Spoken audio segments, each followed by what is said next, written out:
Story time of how I ended up in China during the COVID-19 crisis. So, January of 2020, I was working for an export company and doing business with China. I actually had a meeting to go to Wuhan while I was there.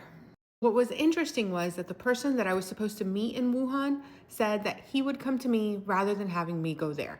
I didn't think anything of it at the time. So initially, he said he was going to come to me in Shenzhen or meet me in Guangdao, which are the two cities that I was going to. At the last minute, he tells me that he really needs to cancel and that we can do it over Zoom. Honestly, I was thrilled because traveling in China is a little different than it is here, and I didn't love having to deal with all of the translators.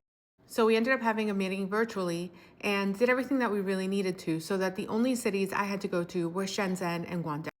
Visiting China was completely different to any other trip that I've ever been on. There were things like this outside of restaurants, which is how they keep their dishes clean, by keeping them wrapped after they've been cleaned. I went to a couple nightclubs, and that was interesting, where you see things like this. I even went to one that was Star Wars themed. Let me know if you want to see a video.